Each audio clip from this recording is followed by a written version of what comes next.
but we had a good relationship, and he was just he would always tell me, he said, Louis, you really didn't know, the public really didn't know Jackie Robinson. He said, after that first year of him taking all that abuse, he was heck to get along in the dugout because he gave us abuse. Jesse Owens here. Oh, okay. Now, he ran against a good friend of mine who used to be with Wave TV by the name of Ed Calais. And Jesse Owens spoke for us at one of our banquets that we had for some athletes when I was with the Urban League. We have an Athlete of the Year contest, and he spoke. And Jackie Robinson's wife spoke. Rachel Robinson spoke. And as a boy, I played for a team called Stoner Memorial baseball team. It was coached by Felton Snow, who was the manager of the Homestead Grays. He coached Jackie Robinson. He coached Josh Gibson, who was considered to be one of the greatest baseball players in the world. And so there's a lot of history here. I remember my daddy taking me as a small boy to go out to a place called Parkway Field. And Daddy would always let me, that's how I got involved with baseball. I played with the Indianapolis Clowns when I was about 13, 14 years old, because that's all I did. That's all I did was play baseball. And, but if there are other heroes in this room, this man named Dart Seawright he's up on this picture. He's with the Eli Giants in the middle there. And we went to church together, and he would take me after Sunday school to the games with him. And sometime when the teams were short of ball players, I'd end up playing in the ball game. So today's people probably don't even remember Joe Louis, the Brown Bomber. But Joe Louis was more than a boxer. He was really like the Muhammad Ali. He gave a people hope when they were living in some very depressing times, as now. He gave a whole race of people hope. And when he had to fight Max Smelling, he gave this whole country hope. And Max Smelling just recently died. But and we're just halfway through the first room here. Maybe we should come back around. Yeah, well, you see some hero, Dr. Martin Luther King, hero. You're not unlike Dr. Martin Luther King.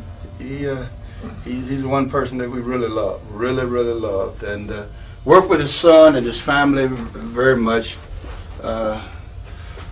Rocky road to equality. Right. Now here's where we go to jail. I just wanted the functions of our Justice Resource Center. Wherever there are gangs in jail, we get these fellas to unite colors. Bloods and the Crips, unite colors. And there's a peace. We want peace in the jail. And that sends a message to the young fellas out here in the community that if your leadership is uniting colors, then you need to do the same thing. Marvin Gaye, Black Pioneers, Bill Russell, Frederick Douglass, this calendar here, Frederick Douglass, Dr. King, Philip Randolph, Thurgood Marshall, Harriet Tubman. I mean, these are the leaders. Malcolm X.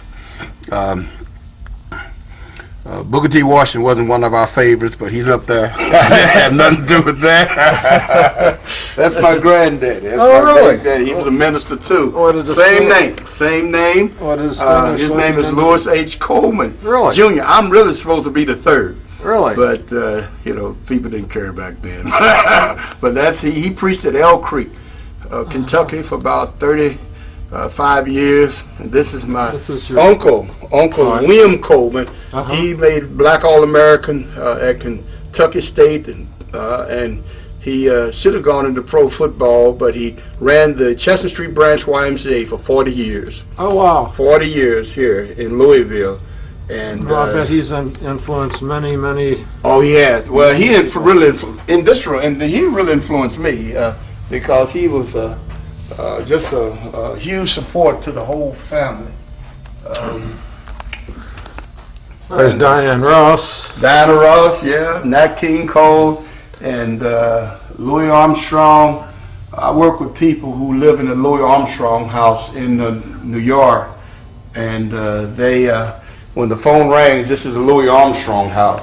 Also, Louisville, Kentucky sold a lot of slaves. Really? Yeah, and these pictures here, ads in the newspaper. This was a Louisville newspaper, which showed ads of slave for sale, and this is actually out of the Louisville newspaper.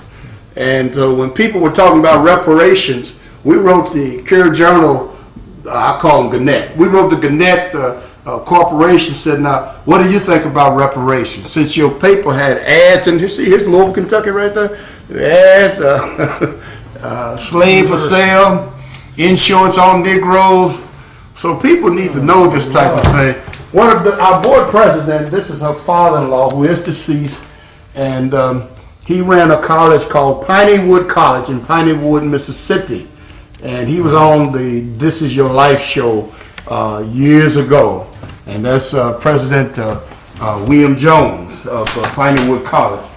These are some of my friends over here that were in the civil rights struggle, who are deceased now. The Reverend Jose Williams, good friend of mine, good friend of mine. And Jose had a fighting spirit. Whenever Dr. King would go into a neighborhood, this man would be the first one into the neighborhood. Ralph Abernathy, excellent person, good friend of mine. He met my mother and father, and I took him over to the house, and Abernathy got the food around some flowers. We never talked about civil rights. He's a very unique man. He just talked about flowers, and he saw the flowers in my mother and father's house. And these are the individuals that were killed during the civil rights struggle. Medgar Evers and many others, white and black, across the country. And you'll see pictures of the Ku Klux Klan down here. And believe it or not, in Kentucky, we still fight against the Ku Klux Klan, that every now and then will march. And every city that the Ku Klux Klan show up, we get an ordinance called a anti-mass ordinance. And we've worked with about 40 cities in the state of Kentucky where we have anti-mass ordinances. Here's probably one of my favorite heroes, Whitney Young Jr. And when I worked with the Urban League in the 70s, this is the man that I worked under. Now, he's from Simpsonville, Kentucky. Really? Yeah, his father, Whitney Young Sr., where Lincoln Institute is right now in Simpsonville, Kentucky, his father ran that. And Whitney Young Jr. was probably one of the most on-target civil rights leaders in the country. He coined the phrase polka dot America. That make sure that was his phrase of saying that whites and blacks must work together. When I was in Shelbyville, Ralph Abernathy, and I pastored in Shelbyville before I came to Louisville, met with the county judge. We had a community center there, and he stayed to the county judge. I want you to support the Shelby Community Center, with the work that Reverend Coleman is doing in this community. And do you know, even today, what this man did 20 years ago in a meeting in Shelbyville is still ongoing today because of what Ralph Abernathy did. So this is kind of our history chart where young people come in, we show them overview of athletes, inventors, authors, George Washington Carver, and we just feel that the history is something that needs to be retained. So there's no Black History Museum in Louisville? Well, there's one being built, but they've been building a mighty long time. So, you know, and I don't mean that in a negative form, but we just got tired of waiting for it to get built. So we said we're going to do our own thing where people can come into this community. There's a Reverend Jackson there. Rosa Parks, we tried to get her to speak here one time, and she said, Reverend Coleman, I have an agent. You can't afford me. I said, you're right about that. I said, my agent will get 10%. I said, well, what we won't give you is probably 10%. Now, that's my buddy up there, Brother Dick Gregory. Oh, yeah. He comes down whenever we need him. And he's been to Louisville many times. We bring him for the past several years. You might see his picture a little larger than anybody else in here. That's because he's probably the most on-target civil rights person in America right now. And he thinks nothing of him going to jail. Several times we've been to jail demonstrating in front of Churchill Downs and other places.